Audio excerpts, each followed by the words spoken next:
आज हम चर्चा करते हैं पृथ्वी की आंतरिक संरचना। क्या?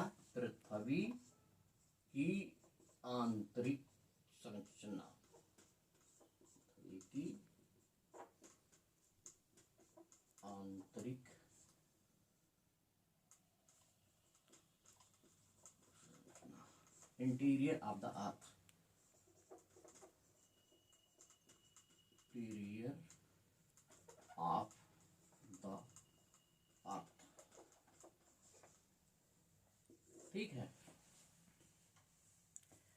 आपने देखा होगा कि जब कुएं की खुदाई करते हैं या शहर में पाइपलाइन बिछाई जाती हैं तो उसमें खोदते किस टाइप की मिट्टी मिलती है, कंकड़ पत्थर मिलते हैं।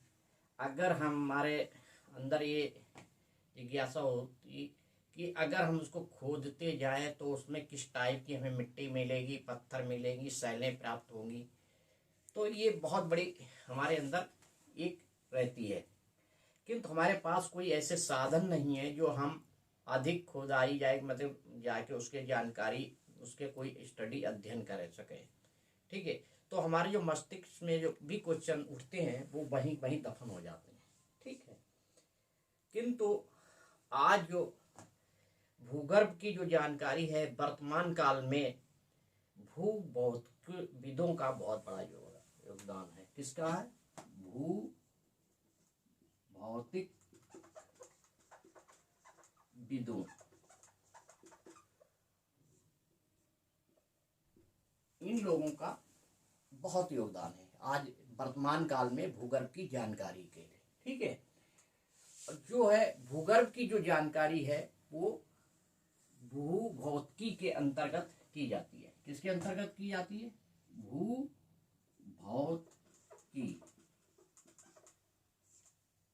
भूभौतिकी क्या है? भूभौतिकी एक भौतिकी की शाखा है। क्या है? एक ब्रांच है। किसकी? फिजिक्स की ब्रांच है, जिसके अंतर्गत भूभौतिकी के अंतर्गत क्या होता है कि भूगर्भ की संरचना, भूभौतिकी के अंतर्गत क्या है? भूगर्भ की संरचना, भूगर्भ की संरचना तथा इसके भौतिक एवं रासायनिक गुणों एवं तापमान का अध्ययन किया जाता है। ठीक है। आप समझ गए होंगे भूभौतिकी क्या है। भूभौतिकी के अंतर्गत भूगर्भ की संरचना तथा इसके भौतिक एवं रासायनिक गुण एवं तापमान का अध्ययन किया जाता है।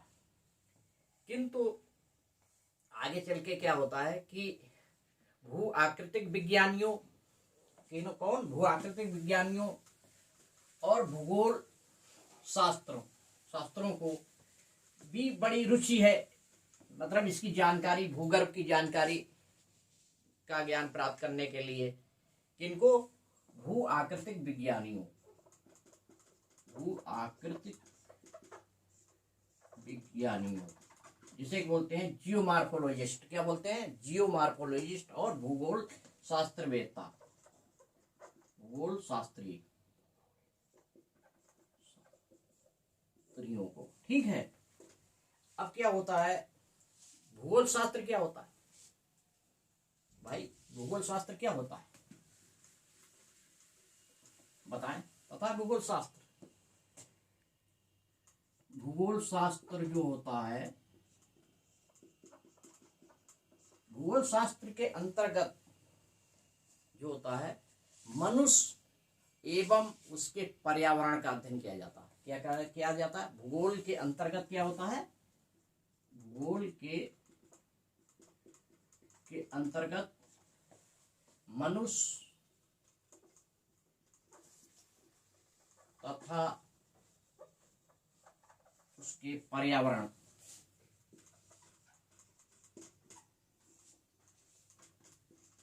पर्यावरण का अध्ययन किया जाता है।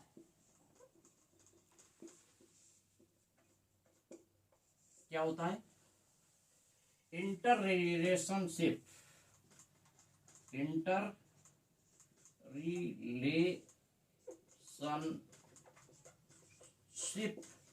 बिटवीन क्या मैन किसके इन्वायरमेंट, ये होता है भूगोल शास्त्र। समझ गए भूगोल शास्त्र क्या होता है? कि inter relationship between man and environment. ठीक है, अब सुनते हैं कि पर्यावरण क्या होता है, एनवायरमेंटल क्या होता है। एनवायरमेंटल क्या होता है? पर्यावरण। पर्यावरण किससे मिलकर बनता है? स्थलमंडल। क्या बोलते हैं? स्थलमंडल। स्थलमंडल क्या कहते हैं? लिथोस्फीयर भी कहते हैं। दूसरा क्या होता है? वायुमंडल। तीसरा क्या होता है? जलमंडल। क्या होता है? जैवमंडल। इनसे मिलकर बनता है हमारा पर्यावरण। क्या बनता है? स्थलमंडल, वायुमंडल, जलमंडल, जैवमंडल। ठीक है, अब हम क्या लेते हैं? स्थलमंडल को हमें करना। स्थलमंडल क्या होता है?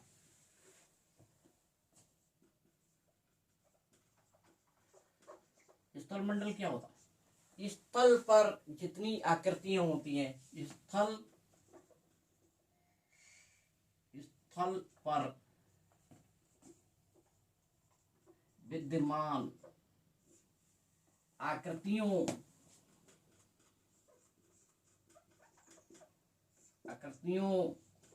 का अध्ययन किया जाता है। समझ गए? स्थलमंडल का मतलब समझ गए? स्थलमंडल पर विद्यमान आकृतियों का अध्ययन किया जाता है। अब हमारे हैं स्थलमंडल जो श्रेणियां जो है उनको 3 श्रेणी में बांटा गया है। प्रथम श्रेणी के अंतर्गत आते हैं क्या?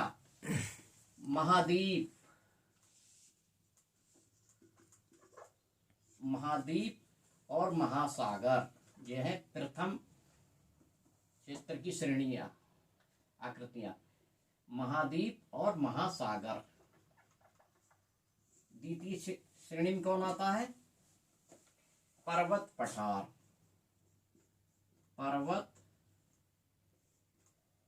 पठार और ग्रेवन। तीसरे में क्या आता है? नदी घाटियां, जलप्रपात,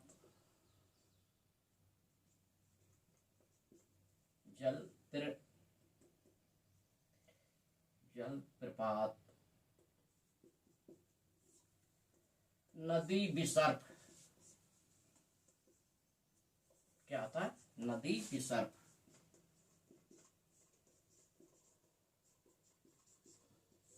और निलंबी घाटियां।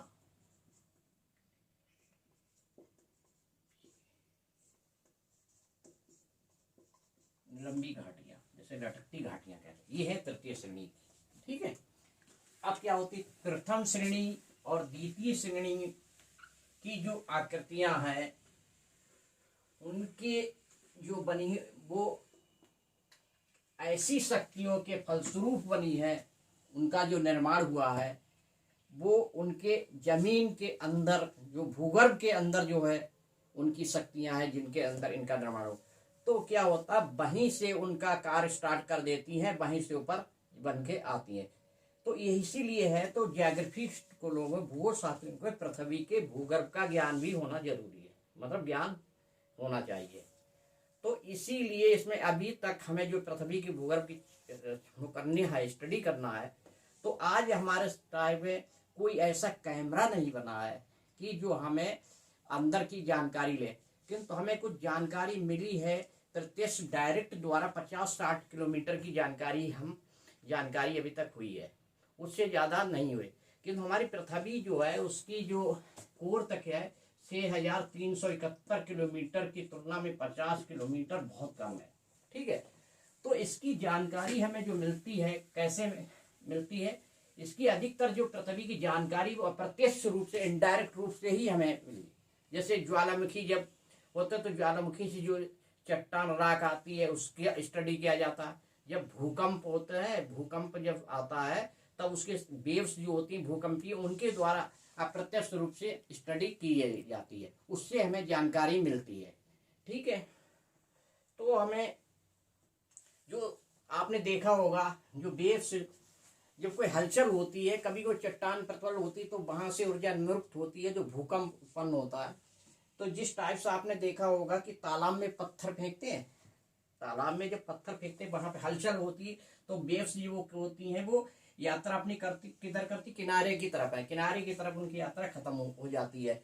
इसी टाइप से कोई जब भूकंप जब आता है तब यहाँ पर मान लो नीचे जो पृथ्वी के होता है वो फोकस होता है। क्या होता है? फोकस। इसे कहते हैं उद्गम केंद्र, जहां से उद्गम केंद्र, उद्गम केंद्र यहाँ से उत्पन्न। और पृथ्वी के जो ऊपर होता है तो इसे कहते हैं अधिकेंद्र। क्या कहते हैं? अधिकेंद्र। और इसे बोलते हैं इपी सेंटर। इसे क्या कहते हैं? EP centre. क्या कहते हैं? EP centre. ठीक है, अब वेव्स टाइप इस टाइप से ये जाती जाता ये तो ये टाइप से तो ये क्या हमारी होती है? भूकंपीय रेखाएं। क्या होती है? भूकंपीय रेखाएं होती हैं इस टाइप से। अब हमें जो वेव्स जो होती हैं भूकंपीय वेव्स होती हैं 3 प्रकार की होती हैं। नंबर 1 होती है प्राइमरी पी वेव्स। अब हम देखते हैं इनका नेचर कैसे होता है। जो पी वेव्स हैं उनका जो नेचर होता है वो सबसे तेज चलती हैं। क्या है? और सबसे पहले सीस्मोग्राफ पर इनको क्या है नोट किया जाता है भूकंपीय, और इनकी वेलोसिटी सबसे तेज होती है और ये हर सीमा में चलती है। अगर इनकी ठोस है तो वहां पर इनकी वेव्स जो होगी वो ज्यादा होगी, इनकी जो स्पीड होगी वेव्स की जो वेग होता है उनका ज्यादा होगा। और क्या दूसरे नंबर पर आती है एस वेव।